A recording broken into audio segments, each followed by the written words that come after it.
Hello everybody, welcome back to my channel about getting into occupational therapy school. If it's your first time, welcome. My name is Kira. So today's video is going to be about my intern experience as a high school student. I have this binder here because it's actually from high school, from when I was documenting my observation and shadowing experience for the class assignment. The class I was taking at the time was only for juniors and seniors, and it was a brand new class, so my class was the pioneer class. We enrolled for this class called Future Healthcare Leaders that the two health teachers at my school started. And it was a great opportunity for me and all the students in the class of about 30 to get experiences in healthcare as a high schooler by taking class trips to healthcare facilities and experiencing the day-to-day at certain professions. We went to hospitals, we went to clinics, we also had visitors come in and talk to us about their roles. We had a PA come, we had medical sales device reps come. So there is a diverse range of healthcare practitioners that we saw, including therapists. One of them was pediatric OTs, PTs, and speech therapists. So this was called Kid Abilities at the time.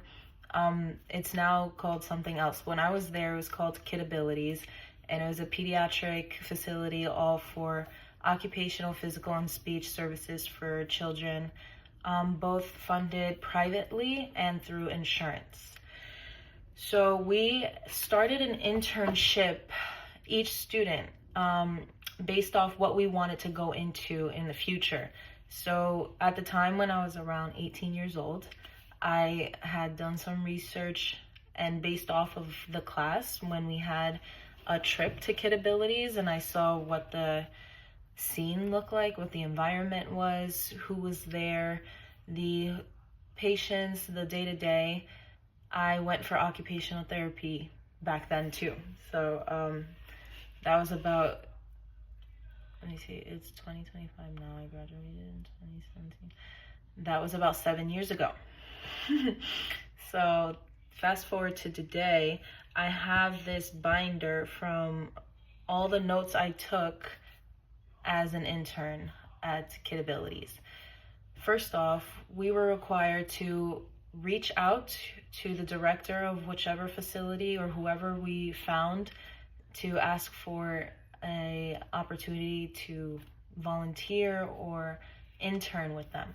So I reached out to the director of the Kid Abilities facility, who gave us a tour of her facility, and she was an OT. And I told her, hey, I'm one of the high school students who took a tour at your facility, and I would really like to intern there. If you have any opportunities for me, I loved it. I thought everything was so inspiring, and I just gave her, an opportunity to email me back with a chance to talk to her further about this. So she did, and she was so nice, and she offered me an opportunity to come intern with her, and I did. And we did this in the middle of the school year, and I even have a record of dates. As you can see, this was back starting February 6th of 2017. So about the middle of the school year to May 3rd of 2017, the end of the school year, I was at Kid Abilities shadowing and observing pediatric OT, PT, and speech services. And every day that I was there, it was about 2 days, maybe 3 days every week for that time.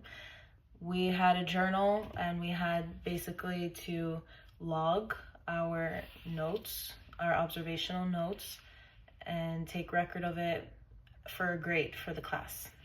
So I'm going to read to you some of the things that I observed when I was in high school, observing occupational therapists treat children. I was not told the diagnoses of these children for HIPAA purposes, and HIPAA, that's about patient confidentiality. So we're not supposed to share patient information without a reason. So there's really no reason for me to know a reason that would help them. I'm not treating them. I'm not a professional at the time. I was strictly observing. It was a privilege for me to even be in the room. So just so you know, I actually don't know official diagnosis for any of the cases that I was witnessing. All right, so first day at Kid Abilities, February 6, 2017.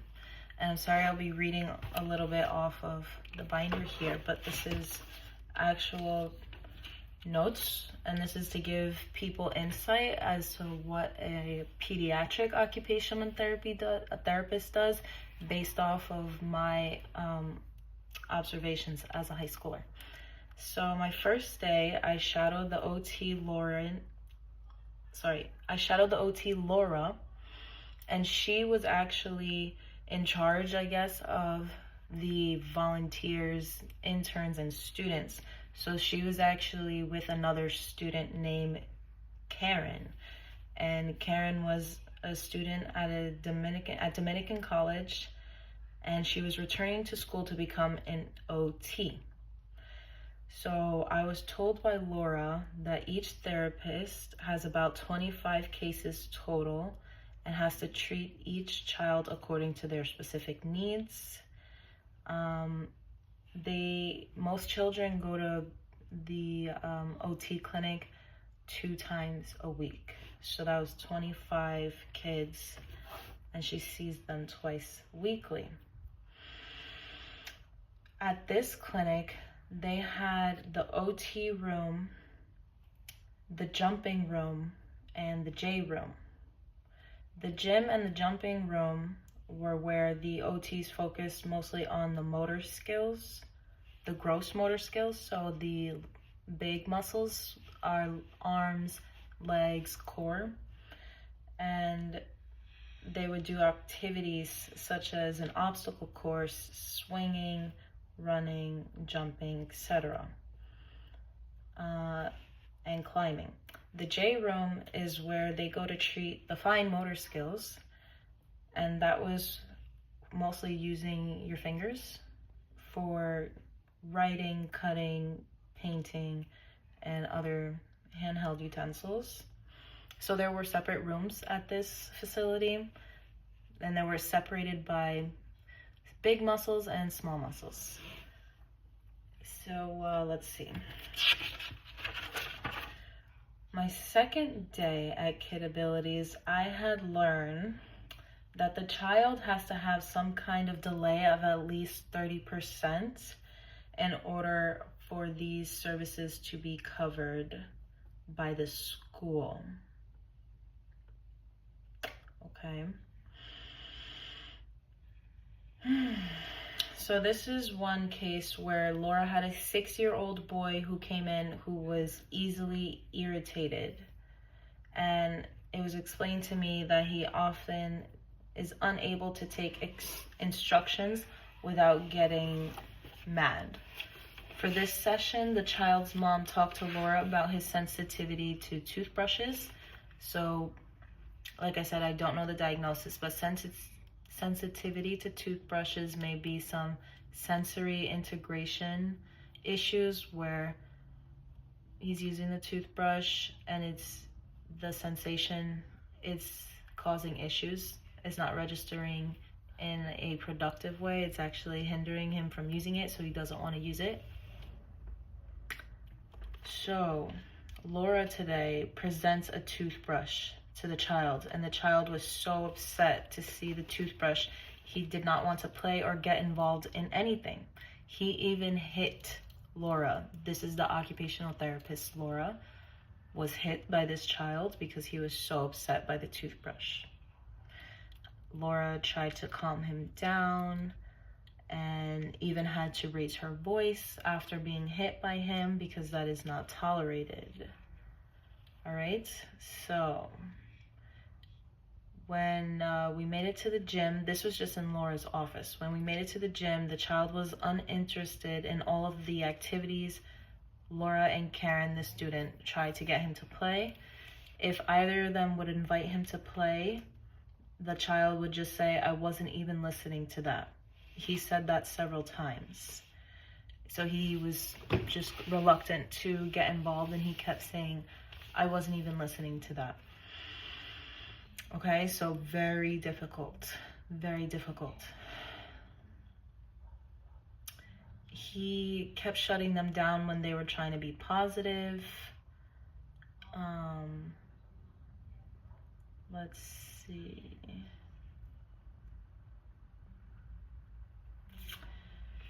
They tried to get him involved with 2 other students that were playing, but he would not.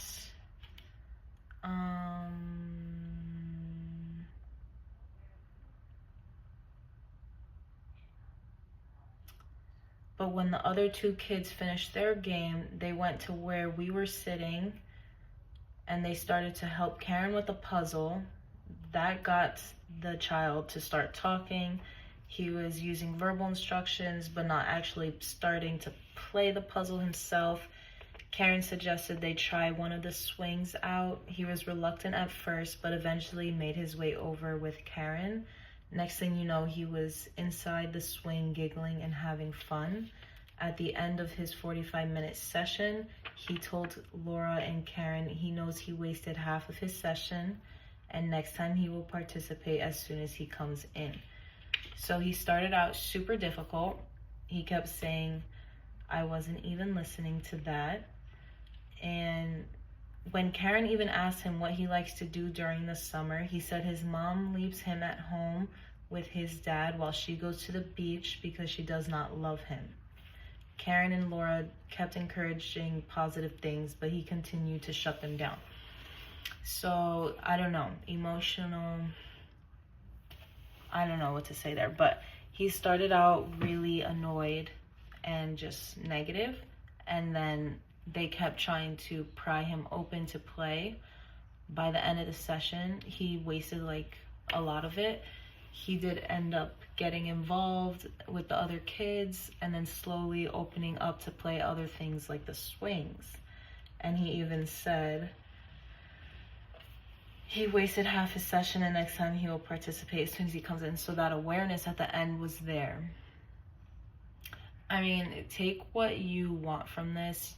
If you need to have patience for sure. That's what I remember realizing, is that someone who has to work with a child who's being very difficult is going to need that type of patience. And these children, yeah, you could get hit. I've heard other stories, you got to be able to handle that and not react. And you have to be able to keep your composure.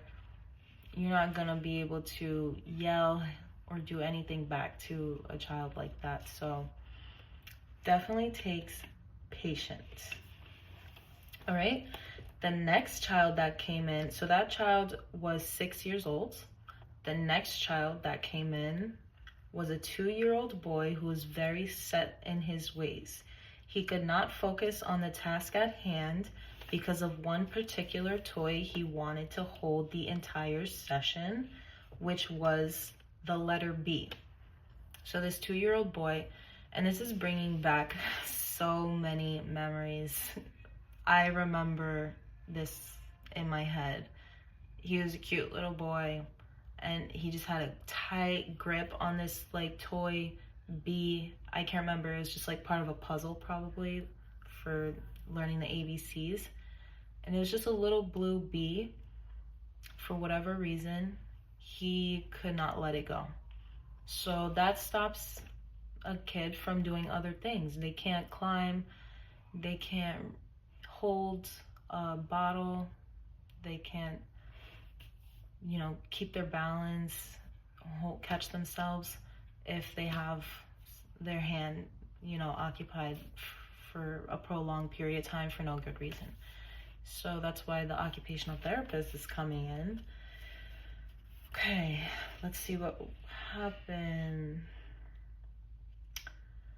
But with the toy in his hand, he would not be able to hold on to the swing or climb through the obstacle course. He got very mad when Laura took his bee away, but was eventually able to move on with other distractions. Laura and Karen informed me that he often comes to Kid Abilities with a small toy in his hand that he refuses to give up without a fit. Okay, so it seems like maybe the parents have a hard time getting the child to let up. So it looks like the OTs, or the OT and the student, OT, they were just playing with the kids. They just kept trying to distract him in this case so that he would play with other things. Because that's how they learn and develop, is by exploring and playing, doing other things. That's how they learn and progress. So the more he can play with, the more he will progress. And it's important not to be, fixated on one little letter. All right, next.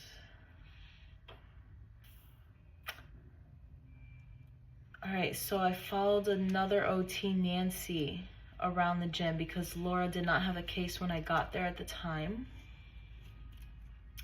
She was in the gym with a 5-year-old boy. Let's see.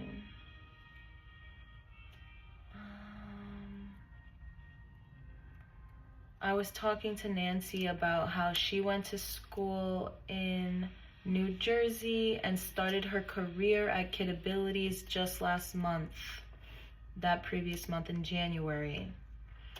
She was required to do 12 weeks of field work in the form of an internship, and that was her first hands-on experience under supervision, and that's where she decided she wanted to work in a structured place. She did not see herself going into pediatrics, but became very fond of it. Her transition into Kid Abilities was not too difficult because she didn't start with such a heavy caseload. She liked it because she could be more creative with children and they are easier to spot than adults. That's such a good point. Yeah, if you work in a hospital setting or where you work with adults and they're heavier adults, and I remember Nancy, so crazy how this is bringing such memories back just by reading this, because I wouldn't have remembered her otherwise. She was tiny. She was very petite, short. She, doesn't look like she'd be able to pick up much heavier than her own body weight, and she didn't look like she weighed a lot. So for someone like her, considering as an OT, you have to be physically hands-on with people, you're gonna have to support people who might be bigger than you. She's someone who's below average. There is a lot of people who are just bigger than her. So I guess she made that point for herself, considering she probably is not comfortable spotting people that are like much heavier or just heavier than her. Something to take into consideration. All right. So after the gym, we went into the jumping room where Nancy had the boy climb up to the bunk bed using the rock climbing wall. Nancy wanted to do something that would challenge him, and she knew the ladder would be too easy. He was nervous as he got higher, but was able to successfully pull himself onto the bed. From the top bunk, the kids are allowed to sit on the edge and jump off into a pile of pillows. The boy did it 2 more times before he grew bored and wanted to go back to the gym. So the jumping room, now that I remember this from these details, it was actually just a bunk bed, and there was just basically like a top mattress and a mattress on the floor, and there was a rock climbing wall side up the end and a ladder up the side, and the kids could climb up and jump down and crash onto the mattress. And I remember they talked about how crashing is really good for getting the tension out and the energy out that could otherwise be let out in a unproductive way.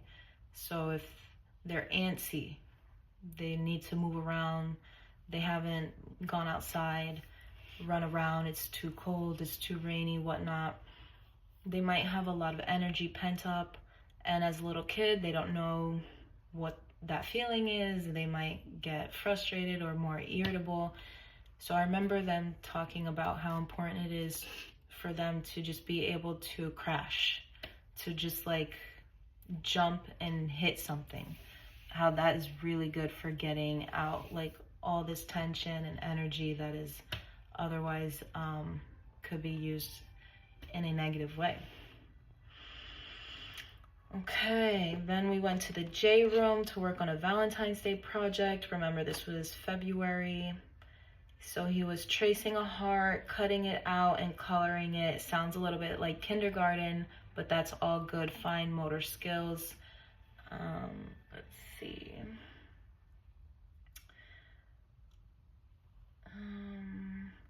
So while the child just views the activity as play, Nancy is observing the positioning of his fingers while he colors. She tells me that our hands develop from right to left, making it common for young children to want to grab objects with the last few fingers like this instead of like this. So she was watching at how the little boy is grabbing the marker, the scissors, all important. Okay.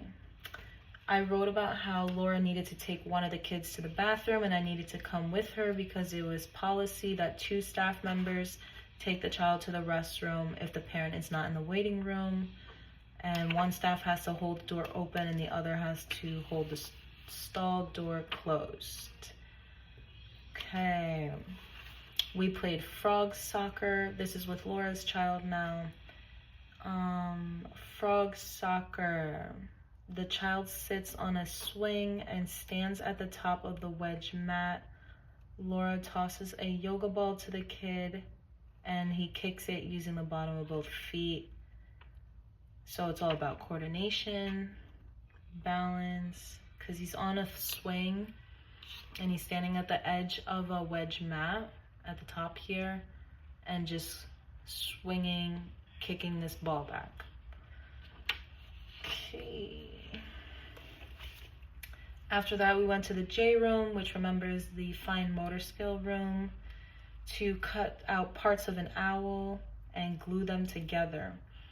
Laura here observed the positioning of his body in the chair, the direction in which he was cutting, and made sure his shoulders were relaxed. Okay, the next child that came in is one who is always talking, likes to do his own thing, and doesn't want to follow directions. Sometimes uses inappropriate language when he gets a little hyper. So he gets put in the air walker swing. This swing is similar to a large blanket hanging from the ceiling that sinks when someone is in it. It gives the child a sense of deep pressure while it shields the light and calms him. Deep pressure acts as a calming agent to benefit individuals suffering from chronic stress, anxiety, pain, and unrest, or high levels of arousal. So it helps to calm these individuals. There's also deep pressure techniques. Deep pressure also relaxes. Deep pressure also causes the release of both serotonin and dopamine in the brain, which are happy neurotransmitters and produce a feeling of calm within our nervous system. So this child, he was just super hyper.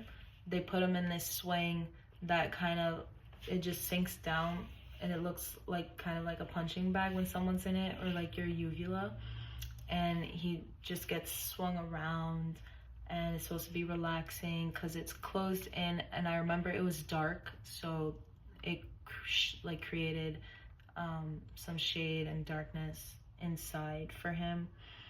And then the deep pressure, I remember deep pressure was a big yoga ball that they had rolled on top of the child while the child was laying down on the floor, and just create like applied pressure on the top of the ball, rolling it around on his back and his body, his legs, and that's supposed to be relaxing, like a massage. And here I said, however, it was not very effective this time around because he got out and started running around so he could, quote unquote, get some exercise. All right. So they got a game going called Mountain Climber. He started in push-up position with his feet on a triangle that has springs on the bottom. Grab the hanging handles and lift his feet over the barrel.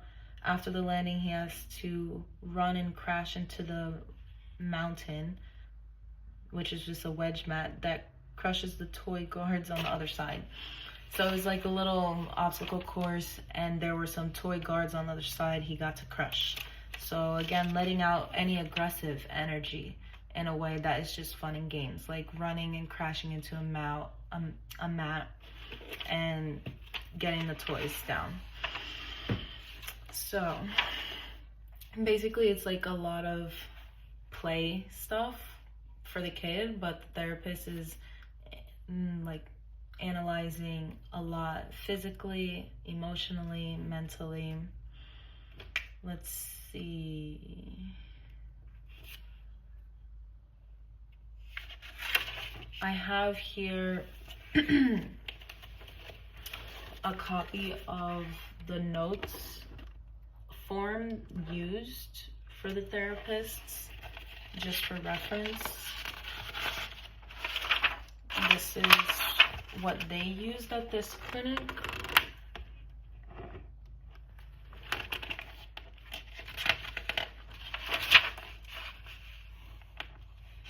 Shows you kind of like the location, but it's okay. So you can see that, all that fun stuff. So I believe, yeah, every session the therapist had to write up their notes. So I would see the therapist sitting at their desks at times it was a room with just desks lined up facing each other and side by side, and they're the therapists. I saw them a lot of the time writing their notes for their sessions. So every session they're writing things in. You see diagnosis coding, you see the procedure code. So we're getting start time, end time, basic information, briefly describe progress made towards IEP goals and any comments. You gotta sign it. There's more session notes. So just basic notes for each session they're writing up. And it's not, I think, after each session I saw them writing notes. It's like after every couple or few sessions where they have a gap in time before the next one, because sometimes it was back to back. And they're treating, so they can't write notes and treat simultaneously, because their treating is interactive with the child. They're playing with the child. So I guess they just write the notes whenever they have time that day and based off their memory. But I'm sure you get used to that and you get really good at doing it the more you do it. So we have a kid who was playing with another little boy. So sometimes the OTs actually, they play together with their client, and that's good for social skills, social interaction, teamwork, friendly competition, that kind of stuff. So these two kids were playing on the frog swings, and one of them said go, and they would swing to each other, pass the loop from one child to the next, and put it on the cone. The frog swings was just like a tire where they straddled over that, and the tire was hanging from the ceiling, and they could swing from it. And they were just like swinging together like a pendulum, passing along a foam loop or whatever, and then putting it on the cone. So it was like one kid said go, and they would do it together, and they had to be a team, they had to be coordinated, it was timed, and they had to put all the reaction time together with the balance and strength and, you know, passing it along to one another. So that was interesting. Okay. At one time, the next child came in who was about 9 years old, very talkative. Laura put him in a bear hug, which looks similar to a waist trainer, to engage his core. And together they worked on an obstacle course for his strength. He was struggling to lift his legs around the bar while hanging on to the swing. It took him 3 times to wrap his legs around the bar without touching the floor. So he was working on his strength, hanging to the bar, had to lift up his legs and wrap around another bar. And, you know, that takes your core, your arms, your whole body just about. So that's what they're doing when they're working on the obstacle course and whatnot. And it looks like a jungle gym in there, and they're swinging. They're also strength training. And that is part of the OT sessions that I saw. It's a combination though, strength, like I said, coordination, focus, teamwork, and then they do the fine motor skill training as well, sensory training. Okay. Trying to see something. Okay, so here's something about the handwriting.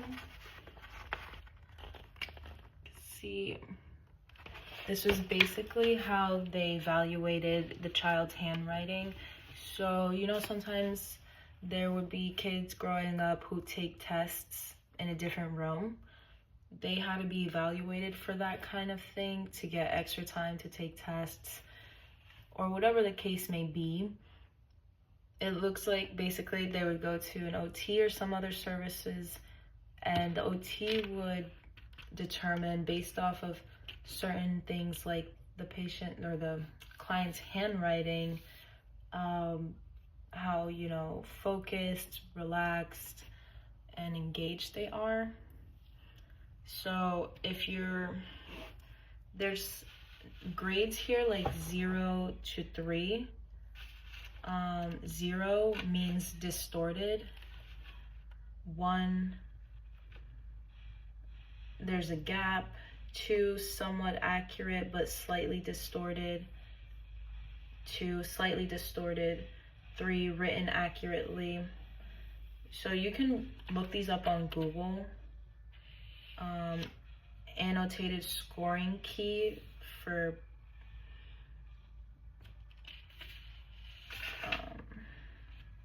penmanship. So if their writing is not very legible, that would hinder their progress in school if the teacher can't read their handwriting. So they would work on handwriting at the OT clinic I was at. And I remember she asked me, based off one child's handwriting, like, does this look normal? And I remember at the time, I think I was like, it's sloppy, but it's legible compared to what I see in high school. I've seen a lot of sloppy handwriting from students who got good grades I don't think they were seeing any OTs. So sloppy, I don't think is the thing here. It seems like it has to be worse than just sloppy. It has to be almost like you can't read it, or it just shows significant signs of like distraction.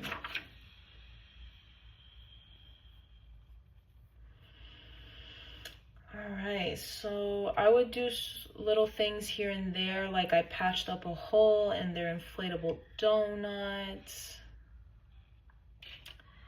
They were evaluating a child's 2 types of evaluations. There's the Committee on Special Education and the Committee on Preschool Education. Okay.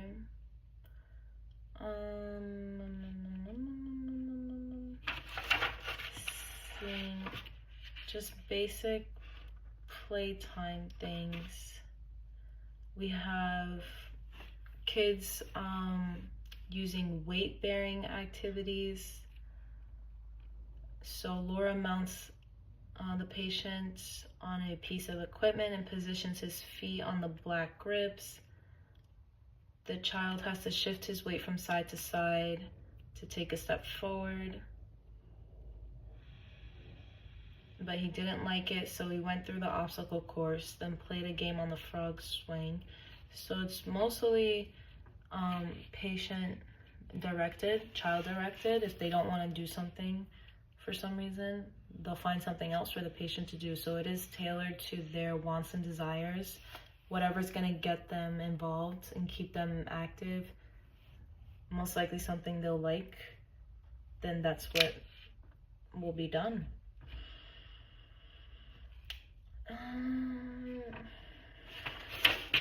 Find one more here, getting a little long.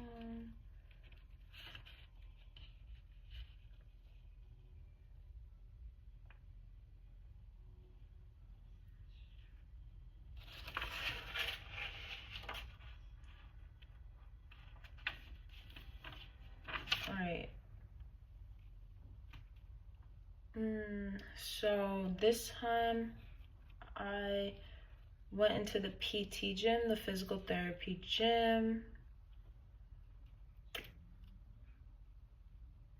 Londa, the PT, was working with a 1.5-year-old boy who I was told the diagnosis this time is torticollis.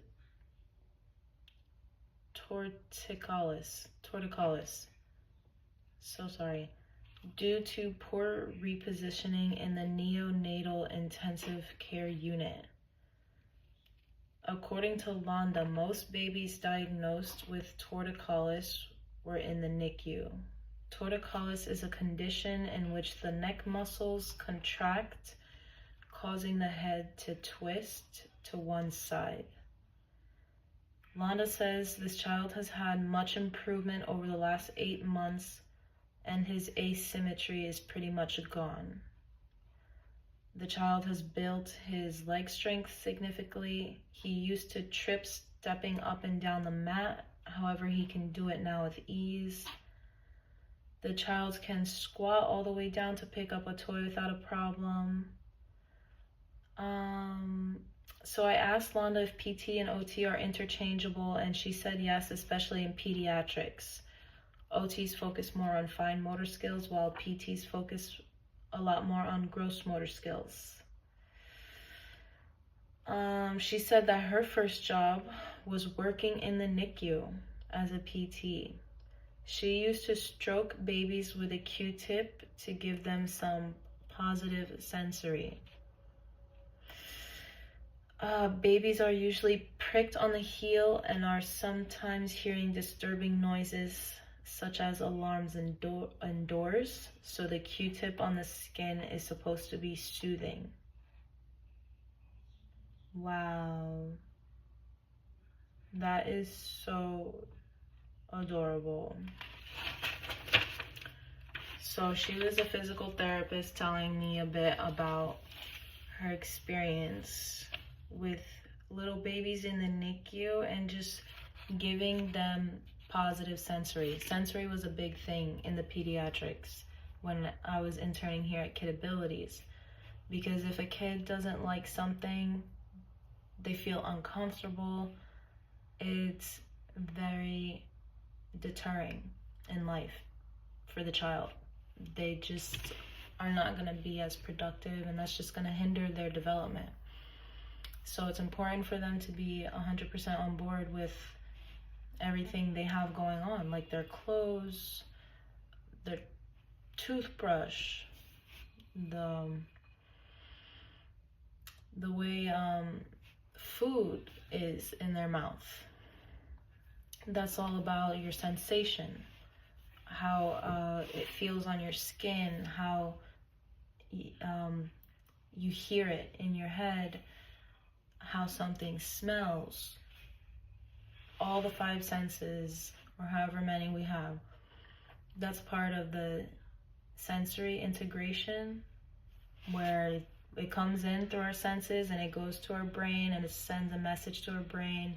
It's supposed to signal something intentional, but for some people, some children, it gets mixed up. It's not in the intention that it's supposed to be in our eyes, so it causes adverse effects.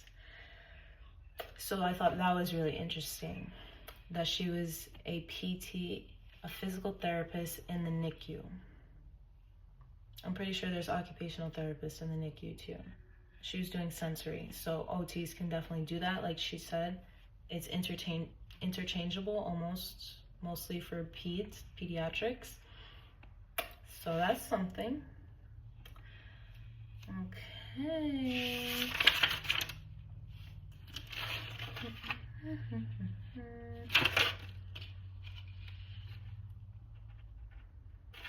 We had a child who was non-verbal, 10 years old. Let's see, we had her play with large wooden dominoes, or Monica, the OT, did. Choose which domino would go next based on how many dots there were. After dominoes, we grabbed puzzles, emptied 4 puzzles around the platform swing for the child to put together. So she put the platform swing was just a flat platform that you could sit the child on, and how old was this child? 10 years old. Oh yeah, now I remember. This was a big girl.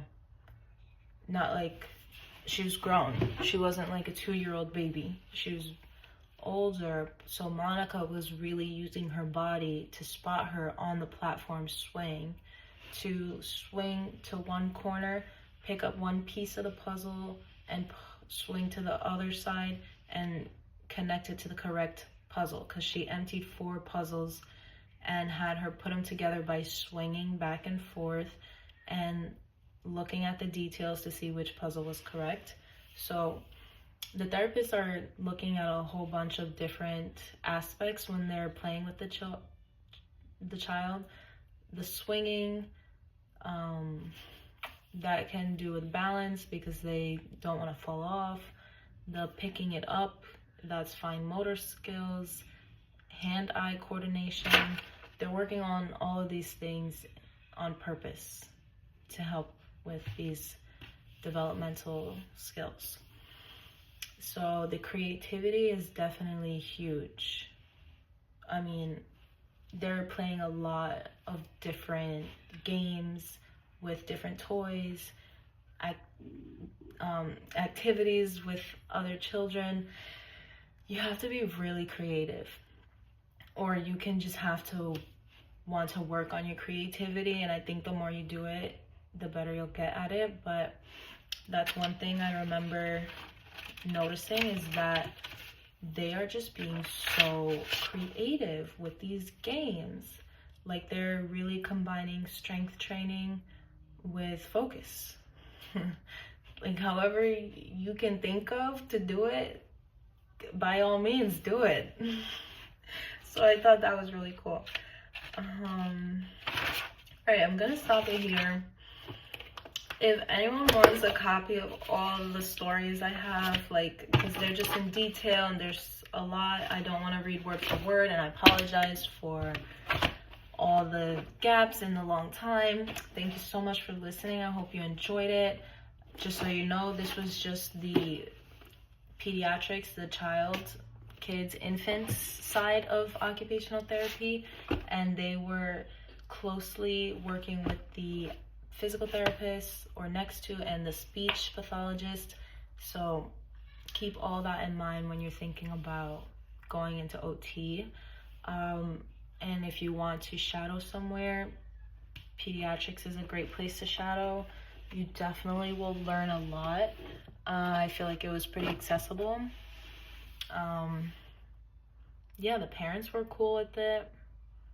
Everyone was nice to me. I had a really great experience. I was super inspired by the director because she was talking about how she got into occupational therapy. She was unsure. She, I think, from what I can remember, went back to school for OT when she was young and was just kind of intimidated and unsure if she could get through the rigorous courses. And she did it, basically. She went to SUNY Downstate. They have the OT program there. She got through college. She started working. She opened up her own clinic. So I learned from that not to let the classes deter you from doing something that you dream of. You might see that you have to take chemistry just to get into the program, or physics, anatomy 1 and 2.